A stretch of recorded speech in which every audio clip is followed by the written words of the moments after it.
January 2019 vertical pull push bend. So I'm coupling the hang compression press handstand and the pancake work with the overhead pull, overhead push and the bend, the deadlift, just because the movements complement each other and it just allows you to get that weekly recovery.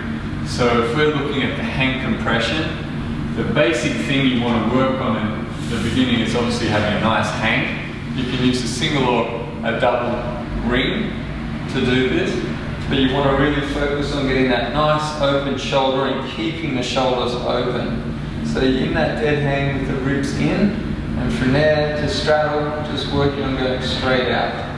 So you might find that's heavy enough and hard enough that you're getting a good butt glute cramps doing that. Then you want to add in that pelvic roll, keeping the shoulders open. So you don't want to front lever. So what you're aiming to do is stay dead in the shoulders and just roll up the spine from the base. Once you can get back to the line, then you can work on getting a better press handstand position. Now, getting the shoulders open is no easy task. I'm quite flexible in my thoracic spine, so I managed to maintain tight shoulders even though I'm getting an overhead position because my spine was extending. So now I'm really having to go back and work on that, which is something I wish I did 20 years ago or longer, to really correct my handstand line and improve my structural integrity through there. So if you do it right the first time, you don't have to do all the extra work and you'll get gains much faster. So something to work on that. I mean, it's all different positions, just even in the hang you're doing it, but here, doing stuff like this, and shrugging the shoulders up, really pulling the ribs in, really ensuring that the shoulders are opening rather than just the back arching and you collapsing through. So pulling those ribs in, because you ultimately want to make that overhead position more of a rest position so that it becomes healthier and stronger. Now, that is really important as well when you're doing press handstand, so that way when you're going up, you're truly stacking up, not just planching and arching to get your butt up, which is very common. And even though, again, like I'm fairly flexible, that's what I've been doing and having to rebuild. So here, just got the band anchored, got enough tension. For the straddle, you might not even straddle when you're starting out. So what I work on a lot, same as in the handstand warm-up, is just getting that tiptoe walk in and really pushing through the palms. So ideally the pressure is in the palms, not in the fingertips when you press handstand. But obviously it's going to go through everything as you're developing it. But the more you get in the palms, the more solid it will be. And it takes a lot of flexibility to really be able to do that and to be able to get the hips as high as possible. So for a lot of people, just working on make sure that the hands are under the anchor point or behind it, just working on tippy-toeing up. So really trying to get as much weight into your arms, lock your elbows, and get that stack there, and then lift. Rather than focusing on the lift at the beginning, you want to focus on the compression. So getting that hold. Now once you feel there, as you get off, pull forward, then you start to come out, and then you can work on trying to get that stack there, and really opening up the shoulders, pushing through the palms, and then getting that nice controlled rep coming down, really rolling the pelvis down, keeping the legs as wide as possible, and coming back down between the hands.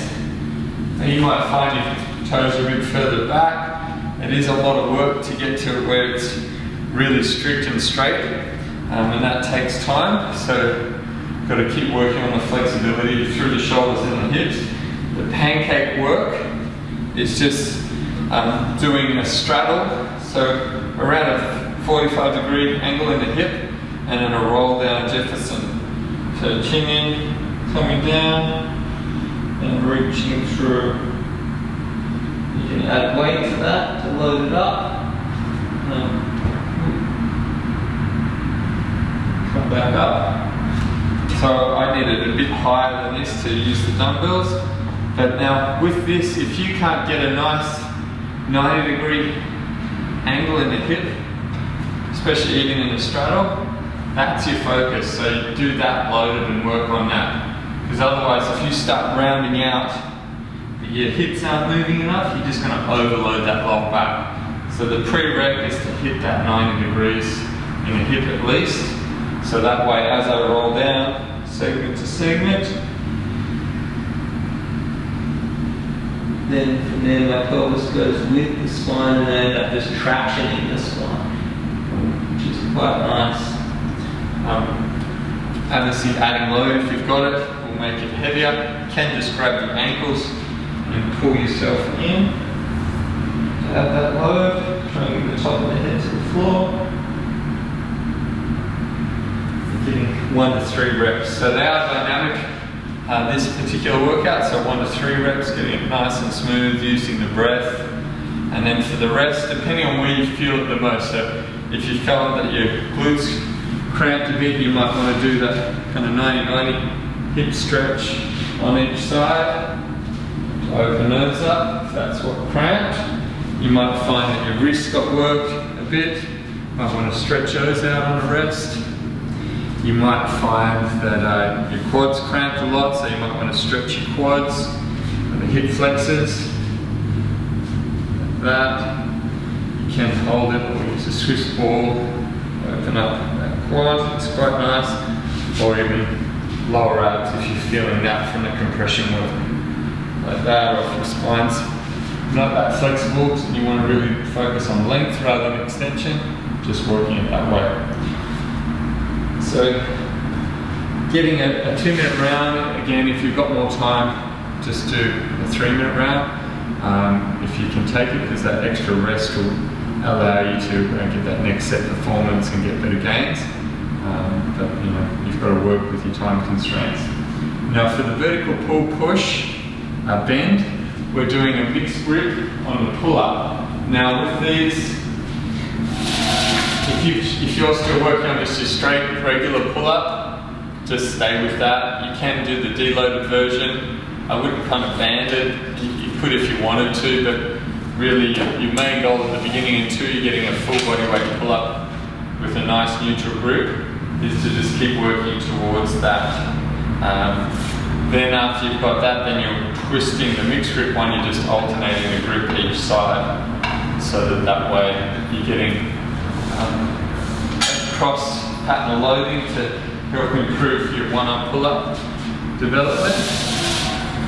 But again, your basic version at the beginning with a bit of work on just getting that. You might add a little jump, get a pause, control on the way down. Then you might work on getting your one-arm rotation. Pulling that one, pulling the sternum to that arm.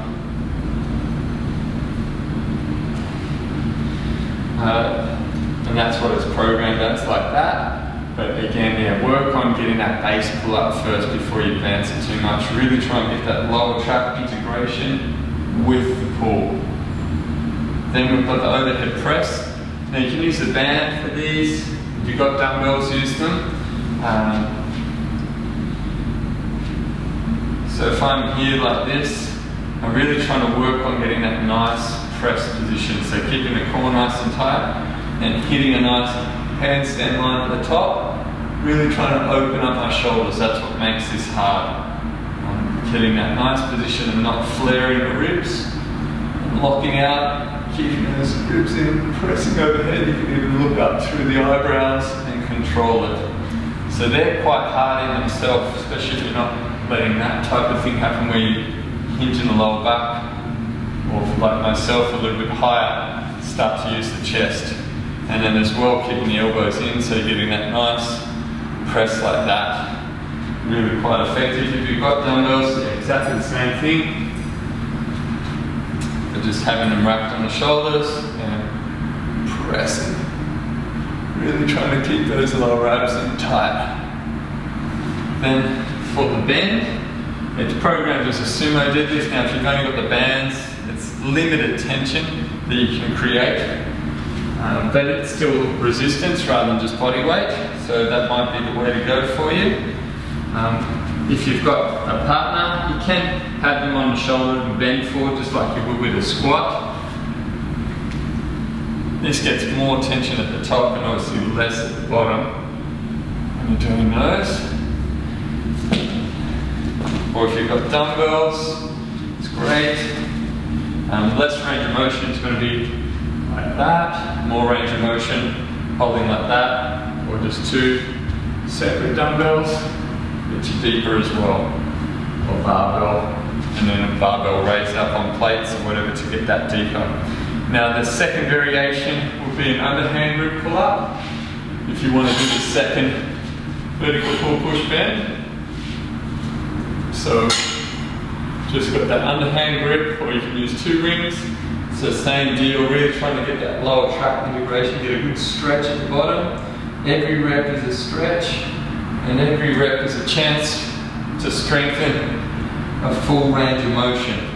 Now with the handstand push-up that we've got with this, if you've got like two chairs and you're still working on your technique, that works quite well. Have the back of the chair kind of like that, so you're going through and getting that nice position. Working on really pressing overhead, opening the shoulder as you press up. Same thing as if you do it on the floor, and then you can start to raise the feet. You want that nice tripod effect. So I'm here, butt's up, coming down, touch. Really try and open the shoulder as I press up. As I come down, and press. Try and open that shoulder and get good form, looking up through the eyebrows, so mimics that handstand push-up. If you're stronger and you can raise the legs up on the boxes, great. On the wall, facing the walls, really cool. Just film your form.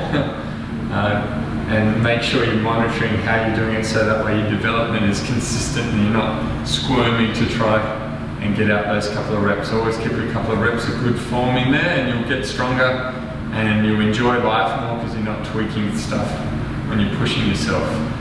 For the bend, for the extra round or extra workout, just doing a loaded hamstring straight leg.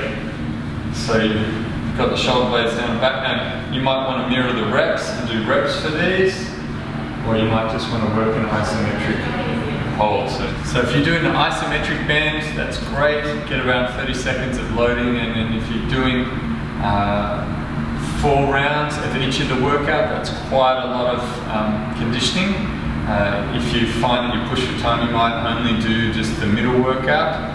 If you've got extra time, you might even do 5 sets of each and get much better development on a 3-minute round. So it's like a 15-minute workout for each of them, and then by the time you kind of change and set up, it could take you about an hour just for the working out rather than including the warm-up and the core work as well. So you will get better development with a bit more volume, but at the same time you just want to respect the fact that you want to train every day, and if you can get efficient workouts done in less time and be consistent, then the overall result is going to be much better. So get some videos into me so I can help you with your form, and I'll see you soon.